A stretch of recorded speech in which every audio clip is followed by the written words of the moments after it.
Fala meus queridos, tudo bem? Sejam bastante bem-vindos aqui para o nosso canal do YouTube. Eu sou o professor Henrique Guimarães, professor de História aqui do Évora Vestibulares e hoje nós iremos resolver a prova da UniOeste 2021. Para você acompanhar comigo essa resolução, eu já tenho aqui o meu material impresso. Eu quero que você acesse aqui na descrição desse vídeo o site www.evoravestibulares.com.br. Lá você vai entrar e vai ter acesso a essa prova da UniOeste. Então você pode entrar lá, baixar a prova, colocar no seu computador, imprimir o jeito que você achar melhor e acompanhar a resolução comigo aqui. Então eu vou resolvendo, vou falando algumas coisas para vocês e você vai me acompanhando. Tranquilo? Então bora nessa jornada juntos aí. Primeira coisa, antes de eu resolver com você essa prova, vamos comentar alguns aspectos interessantes sobre a prova? Eu acho legal a gente mencionar, eu coloquei aqui 3 palavras, se eu pudesse definir essa prova para vocês. A primeira questão, você vai ver que é uma prova bastante contextualizada. Como assim, professor? Olha, essa prova vem seguindo a linha de muitos vestibulares atuais. Então eu sempre digo para os meus alunos aqui no Évora e falo assim, galera, olha, não basta você saber as questões de história, ou seja, você saber os conteúdos, saber data, saber uma série de fatos importantes. Você precisa entender esses conteúdos na sua maneira contextualizada, mas não somente num texto. Entender que a história não é somente uma disciplina do passado, e sim entender que a história nos influencia nesse presente. E como é que ela nos influencia? Vou mostrar para você nessa resolução aqui, na prova, que tem muita coisa do passado que reflete nos dias de hoje. Uma outra questão importante que a gente pode dizer também aqui, é que é uma prova bem equilibrada. Em qual sentido? Em 2. No sentido de dificuldade, uma prova que tem algumas questões um pouco mais difíceis, outras de caráter mais fácil, e também a gente tem que lembrar que história tem muito conteúdo, galera. São milhares de anos, se a gente pegar desde a pré-história, ainda mais pegando a divisão, né? História geral, história do Brasil também. Então a gente vai ver que pelo menos nessa prova aqui de 2021, a gente teve um bom equilíbrio nas questões. Então, questões de idade antiga, questões de idade moderna, questões de Brasil, questões de atualidades, algumas questões de até geopolítica, que a gente pode dizer aqui, de conflitos. Então é interessante ter essa dimensão, entender como uma prova bem equilibrada. E o terceiro ponto que eu destacaria para você aqui é que é uma prova bem densa. Você vai reparar comigo que tem muito, mas muito texto. Em alguns momentos eu nem vou ler os textos. Vou falar para você, olha, acompanha aí, pausa o vídeo, lê o texto com calma, porque de fato são muitos e muitos textos. Então isso numa prova, quando você vai fazer toda a prova, pegando as outras disciplinas, às vezes pode te prejudicar um pouquinho. Tranquilo? Só para você ter uma noção, para ter uma leitura atenta e para me acompanhar durante a resolução. O material de história começa a prova, no caso aqui, na questão 8. A questão 8 é uma questão bem interessante que vai falar sobre um assunto que é bem atual dentro do ramo da história.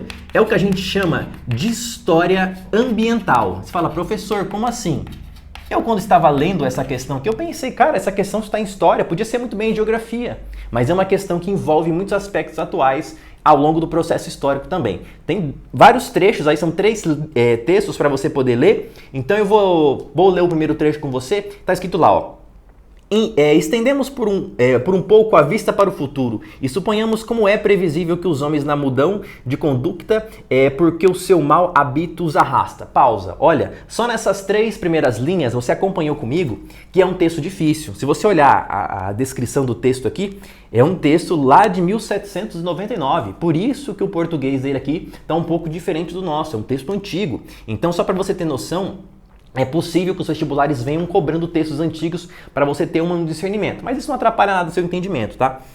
Então ele fala lá para nós, ou porque preferem seu interesse particular e aparente ao interesse público real e verdadeiro. E veremos toda a face daquele continente mudada, as suas riquezas naturais perdidas ou muito diminuídas, e os homens finalmente reduzidos a cultivar a terra, que então injustamente abandonarão, e a conservarem as árvores que existirem, porém de muitas e muitas não terão já nem as sementes.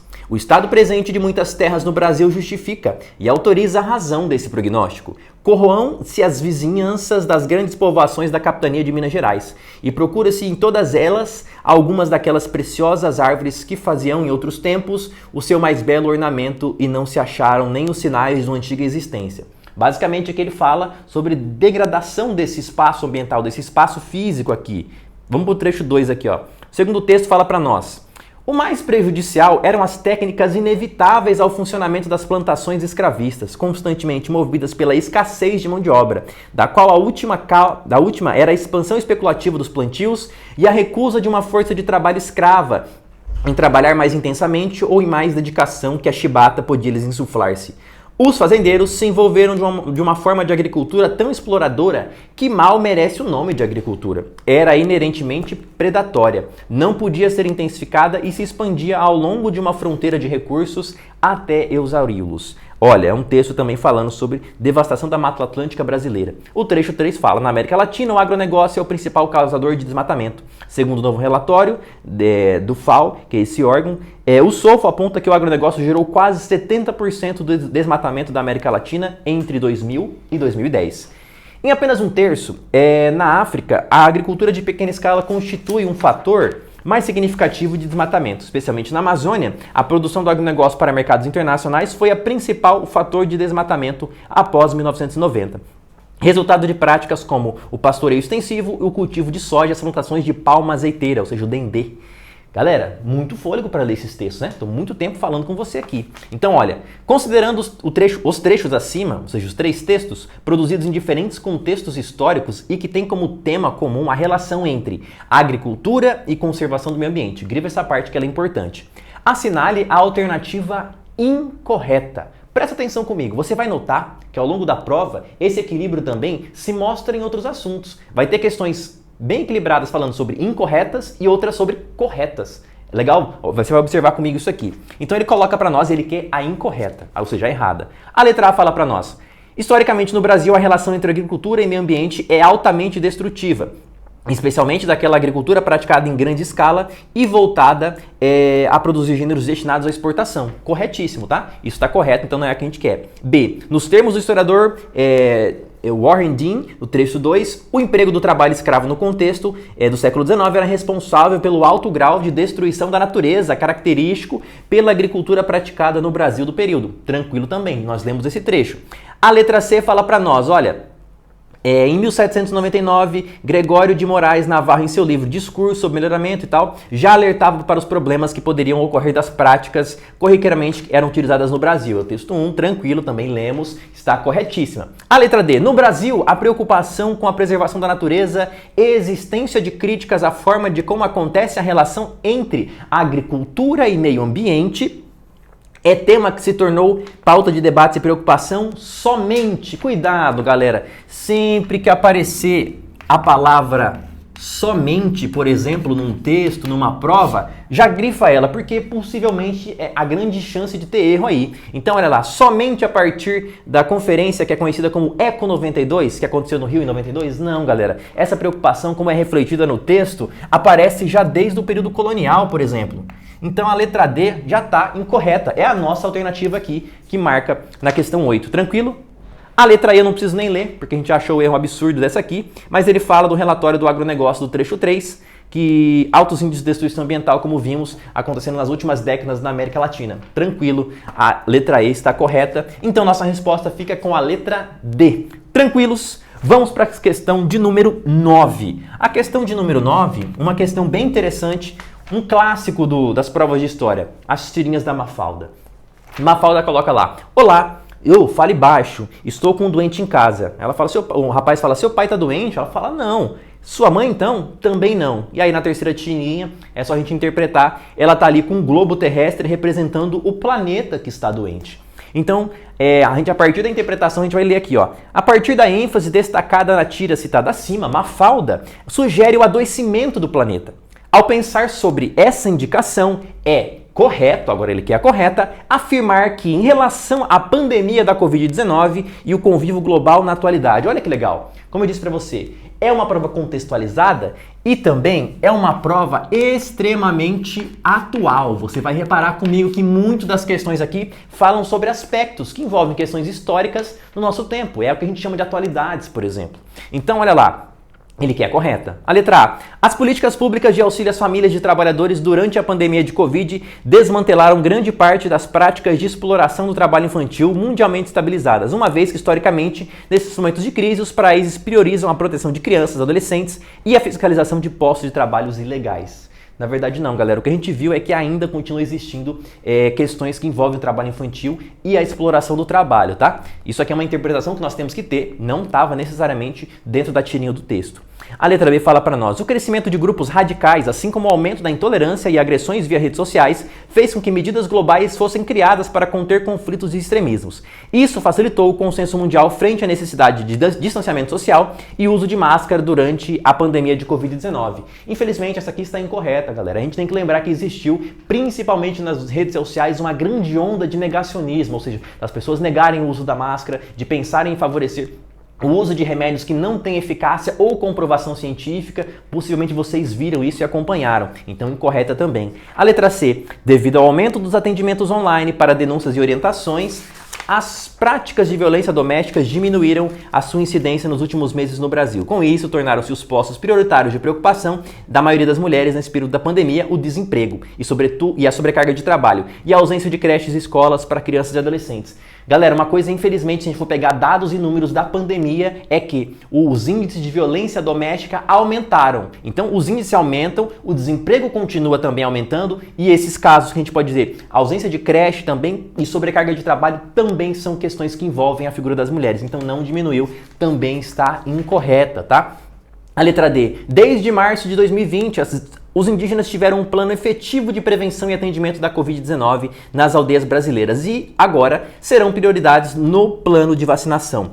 Tal empreendimento garantiu o reconhecimento internacional da política de combate à pandemia do Ministério da Saúde brasileiro. Galera, essa questão aqui talvez você fale: vou marcar, é a D, professor. Não é, galera.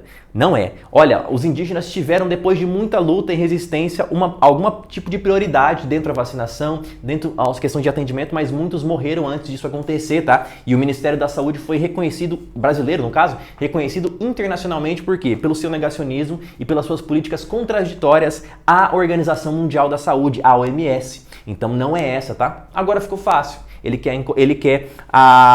Lemos todas, né? Ficou somente a alternativa de letra E, então automaticamente nós já sabemos que será ela, mas vamos ler. O avanço de epidemias como a Covid expôs o déficit mundial de atendimento público de saúde e a desigualdade no acesso a cuidados médico-hospitalares. Essa, em realidade, também colocou em discussão a concentração de insumos e a competição mundial pela compra de equipamentos imunizantes. Eu cito para você um exemplo prático para a gente poder entender aqui a figura, por exemplo, do quê?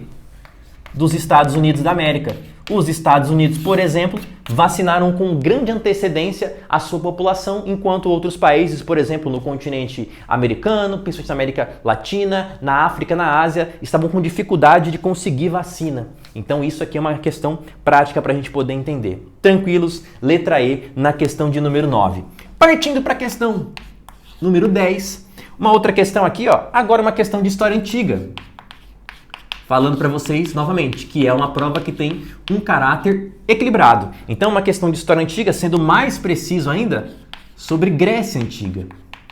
E olha que legal, tem um texto para nós aí, e o texto fala o seguinte, olha: civilização vem do latim civis, cidadão. Em grego, cidadão se diz polites, aquele que pertence à polis, a cidade-estado de onde vem o termo política. Basta dizer que a civilização grega é, antes de mais nada, a civilização da polis, civilização política. Então, um texto legal do dicionário da civilização grega. E olha aí, que eu falei para vocês, olha no comando da questão. Sobre as manifestações políticas e culturais da Grécia Antiga, assinale a alternativa correta. Olha o tamanho das alternativas, galera. Novamente, uma prova densa, tá? Toma cuidado na hora da leitura, porque isso pode te prejudicar. Então, olha lá, e ele quer a incorreta. Qual que é a incorreta? Vamos ler aqui, ó. Letra A. As cidades-estados, no sentido específico do termo, eram estados autônomos, por isso cidade-estado, possuindo suas próprias leis, moedas e divindades tutelares. Essencialmente, que caracterizavam era o fato de que compunham a cidade os chamados cidadãos. Sim, dividiam territórios e tomavam em comum as decisões políticas da cidade. Definição perfeita do que é cidade-estado, corretíssimo. A B fala para nós aqui, os gregos designavam de bárbaros os não gregos, ou seja, aqueles que falavam línguas diferentes da sua. Entre os bárbaros, no entanto, havia aqueles que encarnavam por excelência os outros, de quem os gregos tinham se distinguir, ou seja, os habitantes do Império Persa. Tranquilo, correta também. A letra C fala para nós, a história de Atenas está relacionada à história da democracia grega, considerando que foi de lá que se desenvolveu esse modelo de regime político inovador e referencial, caracterizado por um aspecto centralizado, arbitrário, despótico, anticientífico e que ignorava a participação dos cidadãos. Não, galera, aí ele errou feio, né? Olha, ele não vai ser a questão de ser centralizado, arbitrário, despótico, anticientífico e que ignorava a participação. É um modelo que vai incluir, ainda não é uma democracia semelhante ao que nós temos hoje, que tem uma maior participação, mas já é uma maior participação em comparação com outros momentos. Então, a letra C é a nossa resposta, é a questão incorreta. Então, beleza, né? Só para vocês terem noção, as outras alternativas estão corretas. Para a gente ganhar um pouco de tempo, já vou pular elas aqui. Se você quiser, pausa o vídeo e dá uma lida com calma, estão corretíssimas. A questão de número 11 é uma questão interessante também. Por quê? É uma questão de história do Brasil e é uma questão que vai falar sobre um dos principais eixos temáticos que nós temos dentro da história do Brasil. Vai falar sobre escravidão. E o que é triste é que ele vai comentar nesse texto aí, basicamente para nós, um relato de uma mulher que foi escravizada. Ela tinha 46 anos e foi escravizada na região de Minas Gerais. Só que ele não está falando, por exemplo, do período onde a escravidão era permitida no Brasil. Ele está falando no pós-abolição. Ele está falando que isso aconteceu em 2020, se você olhar aqui. Então, novamente, uma prova atual, a prova de 2021, está falando de questões muito atuais e contextualizadas. Então, pausa aí e lê o texto. Vamos ao comando da questão. Olha, no Brasil, a existência de trabalhadores vivendo em condições análogas à escravidão não é novidade, sendo possível encontrar notícias dessa prática como destacada acima, em diferentes mídias, situações e contextos. Outra característica muito presente nessas histórias é que, geralmente, as pessoas que são submetidas a essa condição são negras. Tais traços nos remetem ao passado, ao momento em que o Brasil era uma nação escravocrata, em que o principal contingente de trabalhadores brasileiros era formado por homens e mulheres escravizados. Diante disso, é correto afirmar que, agora ele quer a correta. Presta atenção nesse jogo, né? Como que é equilibrado, que ele pede correta e incorreta.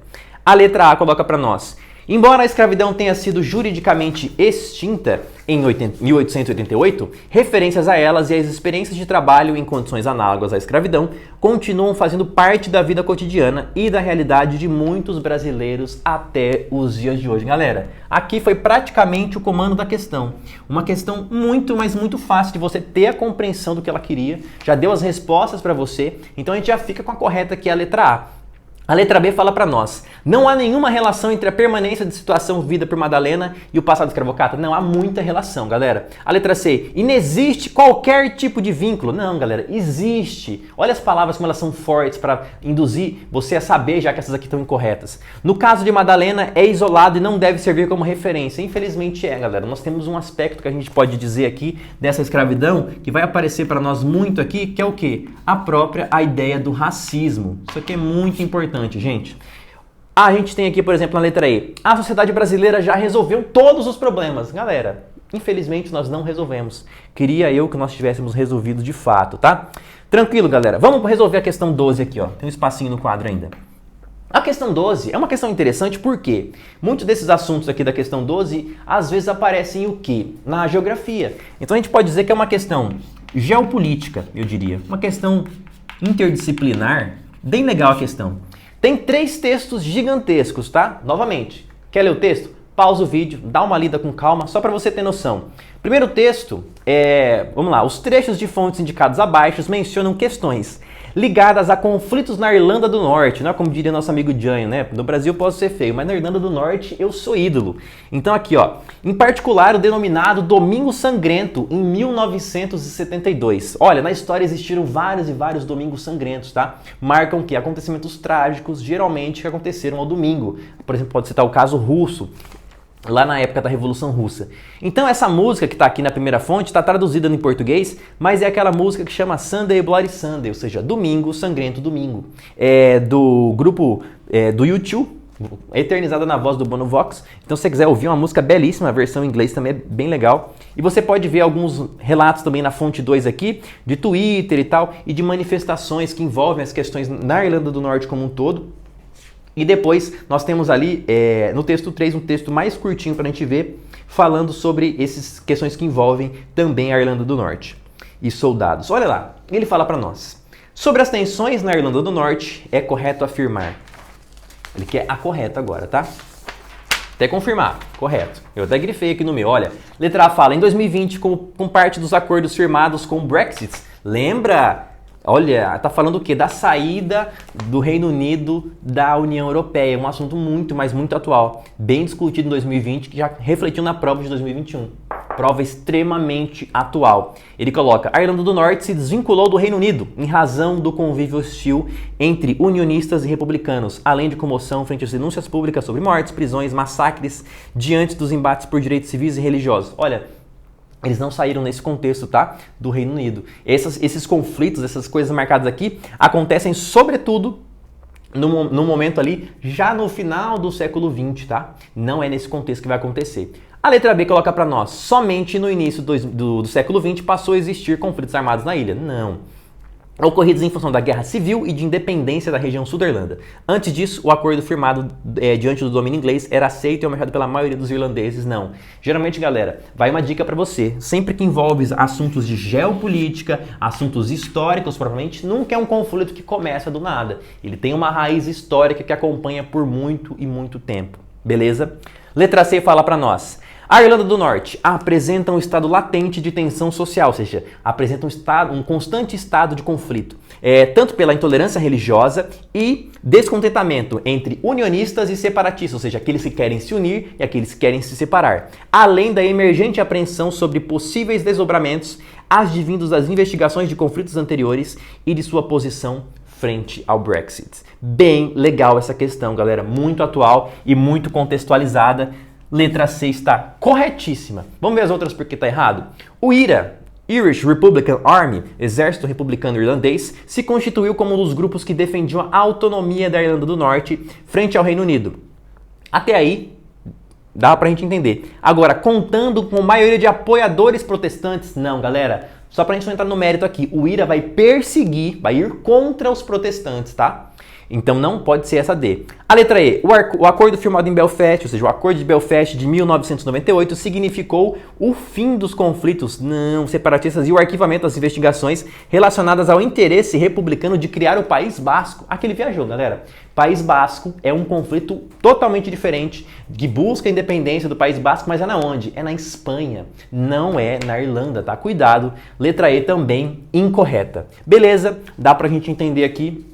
Eu acredito que sim, então vamos aqui para fazer, nesse espaço que nos resta aqui, fazer também a questão de número 13. A questão 13 é muito interessante porque é uma questão que fala de Idade Média, novamente. Muito bem equilibrado as questões aqui. Olha, o processo de gestação do feudalismo foi bastante longo. Remonta à crise romana do século II, passando pela constituição dos reinos germânicos no século V ao XI e pelos problemas do Império Carolíngio no século IX, para finalmente se concluir por volta do ano 1000, ou seja, século XI. Considerando os fenômenos políticos, sociais e culturais que contribuíram para a construção da sociedade feudal na Europa ocidental medieval, assinale a alternativa incorreta, ou seja, ele quer a errada. Vamos lá. Letra A. Desde os últimos séculos do Império Romano Ocidental, observamos um processo de ruralização da sociedade, a qual nos remete ao desenvolvimento da instituição colonato, muito importante. Resumiu bem. A grande propriedade rural era dividida em duas partes. Reserva senhorial, que se mantinha em mão dos proprietários, ou seja, do senhor de terras, do senhor feudal, e os lotes cedidos e vinculados aos camponeses, ou seja, aos servos. Tranquilo, correto. Aí a gente coloca aqui, a letra B. As invasões levadas a cabo por diversos grupos germânicos contribuíram para a frágil unidade política do Ocidente no século V. Observamos, portanto, o processo de fragmentação central do Império Romano Ocidental. Muito boa essa questão, uma questão de história geral, questão de Idade Média, sobretudo. E uma ótima questão porque ela vai nos fazendo vários resumos de fato do que está correto aqui. Lembra sempre desse processo quando a gente fala de feudalismo, fala de Idade Média, de descentralização. Isso aqui é chave para você poder entender todo o processo aqui de constituição e de gestação do feudalismo. Tranquilos? Vamos para C. Verificamos no início da Idade Média um fortalecimento das relações pessoais em prejuízo das institucionais. O poder político centralizado O poder político centralizado debilitado por uma economia essencialmente agrária e pelo crescimento do poder econômico, social e político dos grandes proprietários de terra, ou seja, dos senhores feudais. Cada vez mais deixou de ser um intermediador de indivíduos. Interessante essa questão aqui. Você fala, professor, será que tem alguma coisa errada aqui? Vamos ler de novo. A verificação no início da Idade Média foi o fortalecimento das relações pessoais, tá? Em prejuízo das institucionais. Sim, a gente está falando da relação entre as pessoas. Por exemplo, a relação de sucessania e vassalagem é um ponto. O poder político centralizado, debilitado por uma economia essencialmente agrária. Você pode confundir aqui porque o jeito que está escrito leva você a entender que ele está falando que a Idade Média é um poder político centralizado. Não é, tá, galera? Ele fala que o poder político centralizado foi debilitado por uma economia agrária e pelo crescimento dos poderes do senhor de terra, tá? Cuidado, que eu quase lendo aqui, quase me confundi. E olha que eu já fiz as questões, né? Cada vez mais deixou de ser um intermediador entre os indivíduos. Então, essa questão aqui permanece sendo correta, tá, galera? Muito cuidado, a leitura aqui pode nos confundir. A letra D fala pra gente, ó, o movimento de constituição de grupos armados particulares já ocorria entre os romanos e germânicos no período de transição da Antiguidade à Idade Média, se intensificando no século IX com as invasões dos Vikings, ou Vikings, como você quiser chamar, muçulmanas e húngaras, aos territórios do Ocidente Europeu. Como parte desse processo, surgiram diversos castelos e fortalezas nas regiões. Sim, galera, não serão todos os feudos que terão castelos muralhados, mas boa parte deles terão, por quê? Justamente para pensar uma ideia de proteção. E lembrando quem ficava dentro dos castelos? Os senhores feudais, tá? Os servos ficavam fora desses castelos ali e eles bem que lutem dessa situação toda. Então beleza, letra D também corretíssima. A gente tem, agora ficou fácil, né? Sempre quando ele pede a incorreta, a gente lê todas e fica a letra E. Já ficou fácil pra gente poder saber. É a letra E, não tem jeito. Então, ó, desde a cristianização do Império Romano no século I, pausa. Não é no século I, galera. A cristianização do Império Romano a gente pode falar lá do século IV, quando o cristianismo começa. Eu sempre digo para os meus alunos que, olha, o cristianismo passa de religião perseguida para uma religião que vai começar a perseguir as outras religiões. Tanto que eles vão chamar quem não é cristão de quê? De pagão. Ocorreu a clericalização da sociedade. Porém, esse processo não pode ser considerado relevante, tendo em vista que a religião cristã não se tornou naquele momento e depois elemento de transformação da mentalidade ocidental. Galera, Idade Média é impossível você pensar a Idade Média sem o papel da Igreja Católica Apostólica Romana. É impossível, tá? Então, aqui, questão incorretíssima é a letra E. Tranquilos, galera, respira. É muita coisa, eu sei. Mas olha lá, se você analisar comigo, pensa comigo. Última questão de história é a questão 14. Galera, a questão 14 é uma questão de fôlego, mas muito fôlego. É uma questão de quê? É uma questão de história do Brasil e é um assunto muito legal que eu particularmente gosto muito, que é sobre Guerra do Paraguai. Uma questão interessantíssima. Se você for reparando aí, ó, tem 3 textos novamente e olha o tamanho dos textos, galera.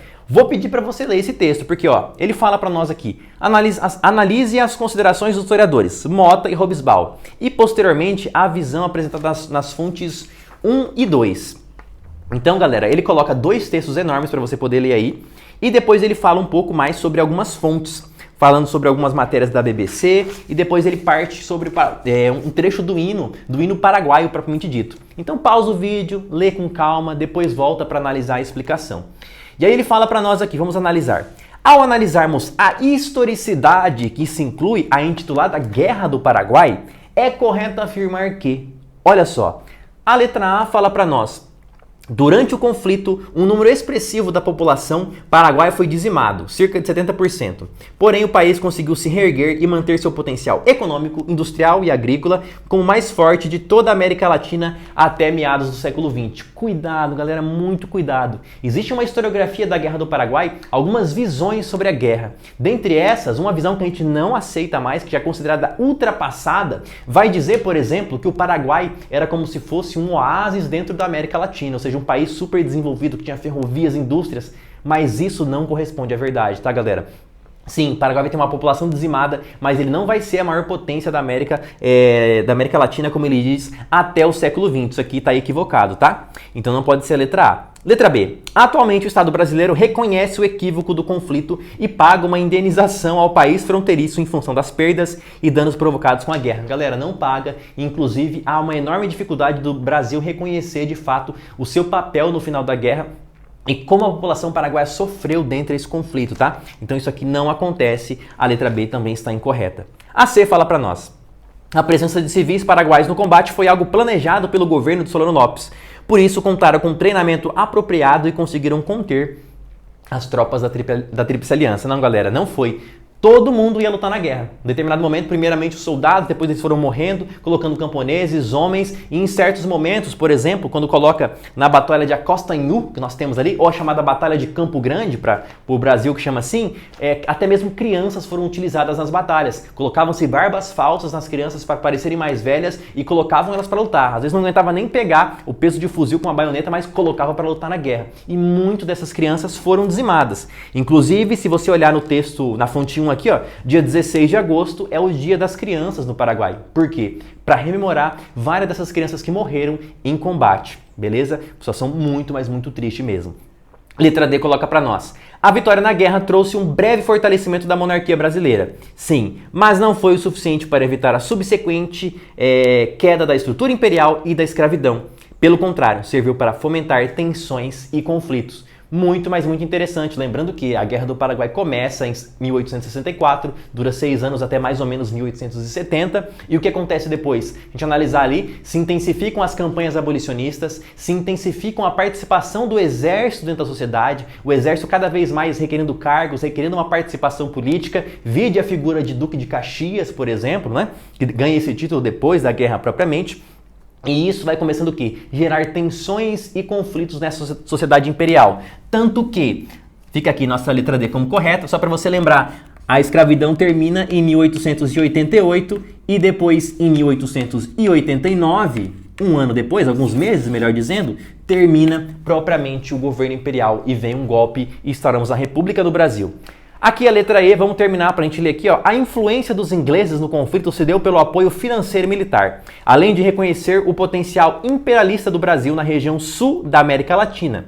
Após o conflito, áreas do Paraguai, Argentina e Chile foram anexadas ao território brasileiro. Não, galera. As áreas que foram anexadas ao território brasileiro são, sobretudo, áreas do Paraguai. Por exemplo, uma grande área do atual estado de Mato Grosso do Sul. Por exemplo, da onde eu falo. Eu sou aqui de Campo Grande, gravando esse vídeo para vocês.